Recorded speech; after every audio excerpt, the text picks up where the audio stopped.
अथ गुरुपरम्परा वन्दना सदाशिवसमारम्भां नन्दिनाथ सुनन्दितां तिरुमूलारसिद्धान्त तेजोरश्मिप्रकाशिताम्।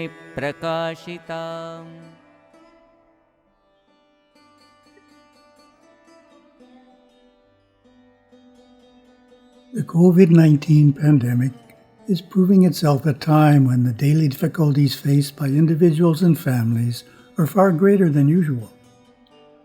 Under the stresses of lockdown, masks, and social distancing, life may be overly focused on the current moment's challenges without giving adequate thought to the future. Seeing these dynamics inspires me to suggest we set aside time to establish goals for what we want to be doing when the pandemic is over. That done, we can put in motion the supporting plans that will make those goals achievable. The need for goals and plans applies to you personally, all your family members, your workplace, and any nonprofit you are involved in. One reason this is particularly important is that post-pandemic life is not going to be identical to pre-pandemic life. Important changes will have taken place, and goals and plans need to take that into account. What kinds of changes? Remote working will be more common, and children's education may need extra attention to compensate for the limitations of months of online study. Temples may face restrictions on large gatherings for some time to come, which brings a need to develop alternative spiritual activities. My guru divided the planning process into 4 steps. He wrote a sutra which states, Shiva's devotees approach each enterprise with deliberate thoughtfulness and act only after careful consideration. They succeed in every undertaking by having a clear purpose, a wise plan, persistence, and push. Let's look first at the idea of clear purpose. Another term for purpose is goal. Economic goals, of course, are the ones that are usually in the forefront of everyone's mind, meeting monthly needs, saving for retirement, and for the children's education. Educational goals generally are a secondary priority, and that goes for the children's secular and religious education, as well as adults acquiring new skills. Ideally, goals encompass the spiritual, social, cultural, and physiological aspects of life. Examples in each area might be spiritual, yearly pilgrimage to distant temples, learning more Hatha Yoga. Social, special family outings, participating in service or education programs.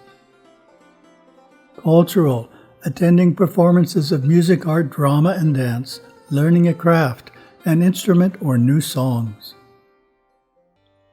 Physiological, regular exercise, improvements to diet, home, habits, and clothing, caring for the environment. Moving on from clear purpose to a wise plan. I have had opportunities over the years to talk to many people about achieving their goals and later ask if they were successful.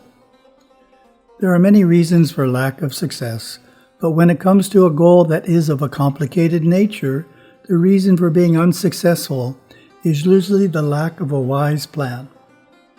The plan was not carefully thought through. It wasn't detailed enough. It was an impulse list more than a practical plan. When it comes to planning any complex task, it is best to consult with others. On your own, you won't necessarily be able to figure everything out. You need to talk to someone who is experienced in that field. For example, Hawaii real estate has its ups and downs. If you're thinking of buying a home in Hawaii, you should talk to people who know about Hawaii real estate. Otherwise, you can purchase at just the wrong time and suffer the consequences. In any major business venture, Where you're putting your life savings on the line, it is prudent to hire a consultant to make sure you get the best advice available. The third part of the sutra is persistence. Let's start with an example of non-persistence. You know someone with chronic back pain. They have a clear purpose. They are desperate to eliminate or at least significantly reduce the suffering. Their plan includes engaging a physical therapist who gives them exercises to do. The person does the exercises for a month and stops. Then he goes to an Ayurvedic doctor. The doctor suggests a regimen of herbs. That's easier than exercise, and he manages to take the herbs for 2 months and then slowly abandons the program. 6 months later, as the pain persists, he goes to another doctor for yet another remedy. That's human nature. We tend to have a solution in front of us, but we don't stick to it. We don't fully implement it. We lose patience and want to try another approach. Not surprisingly, we don't achieve our clear purpose. We don't eliminate back pain.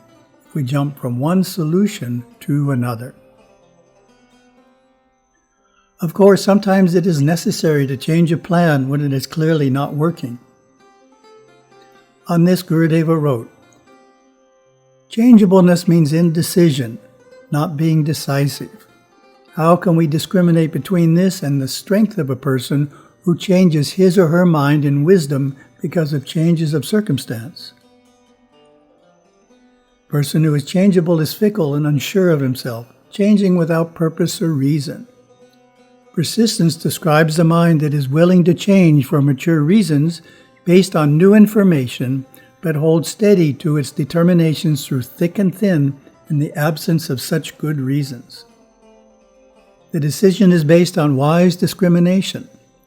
Having made a solid decision in the first place, only reconsider it in light of new information." Persistence or perseverance is important in overcoming obstacles. We have a great plan, clear purpose, we're moving forward and we hit some major obstacles.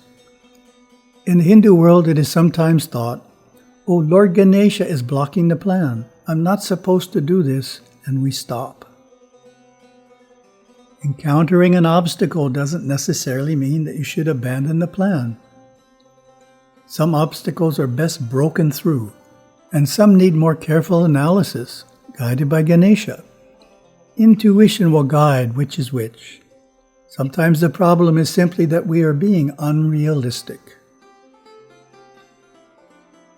One of the points I often make is that the larger a project is, the more obstacles you should expect.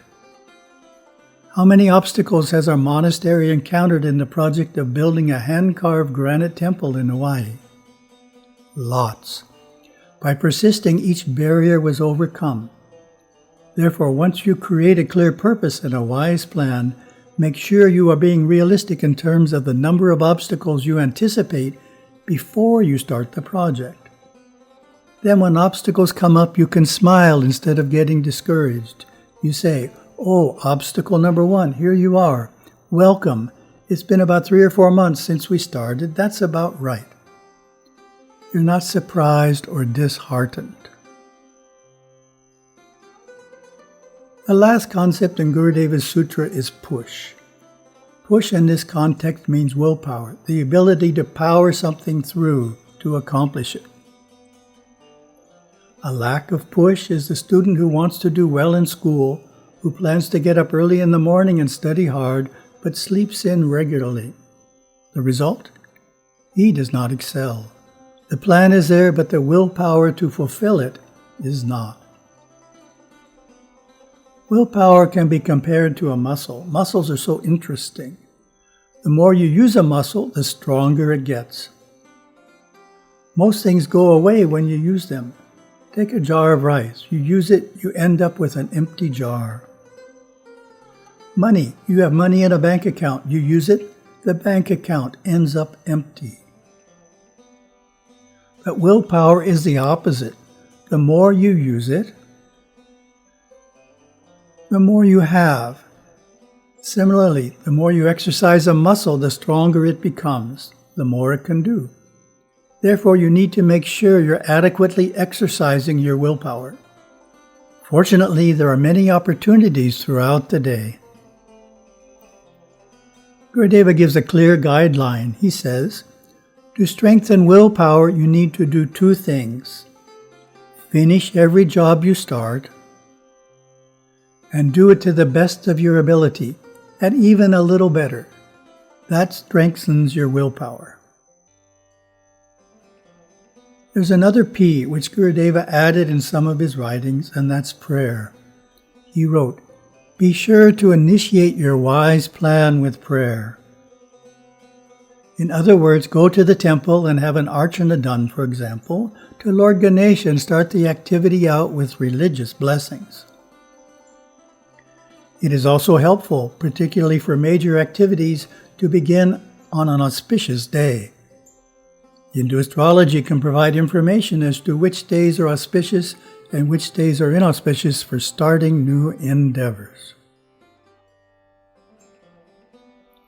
A clear purpose, wise plan, persistence, and push, initiated with a prayer, is definitely a powerful combination for successfully achieving your major life goals. The current pandemic gives abundant time to reflect on the future positively.